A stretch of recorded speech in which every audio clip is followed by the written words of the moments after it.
আল্লাহর কি আকার আছে? আকার বলতে কি বুঝেন এটা আগে বুঝেন।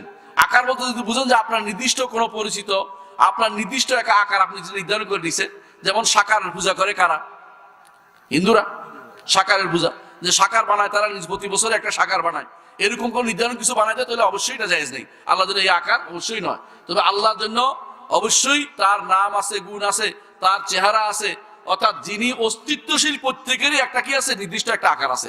ওইটা যদি উদ্দেশ্য নেন যে আল্লাহ নির্দিষ্ট একটা কি আছে, সুরত আছে, রূপ আছে, তাহলে অবশ্যই আল্লাহ তাআলা সেটা আছে। কিন্তু আমাদের হাতে এটা নির্ধারিত কোনো কিছু নেই। আমাদের কাছে নির্ধারিত করতে হলে যেটা আল্লাহ বলে দিয়েছেন, কি আছে বলছেন আল্লাহ? চেহারা আছে, হাত আছে, পা আছে, আঙ্গুল আছে, তাই না? নাক আছে বলছে, বুঝছেন? খেয়াল করছেন কথাটা?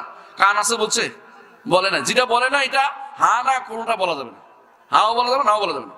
তাহলে কি আছে? চোখ আছে বলছে, বলছেন? পায়ের নলার কথা বলছে, বলছেন? হাদিসে আছে তো পায়ের নলার কথা আছে, হ্যাঁ আছে। পিণ্ডলির কথা আছে।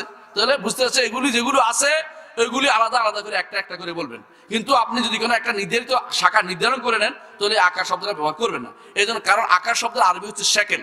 আল্লাহ তাআলা কোরআন এবং সুন্নাহয় কোথাও শেকেল বলে নাই।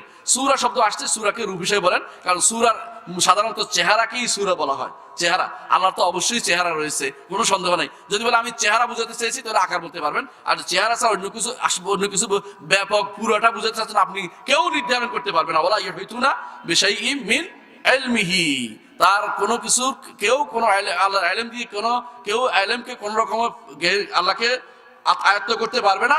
তেমনি ভাবে আল্লাহ তাআলাকেও কেউ কোনো দিক থেকে আয়ত্ত করতে পারবে না, এটা মনে রাখতে হবে। জি।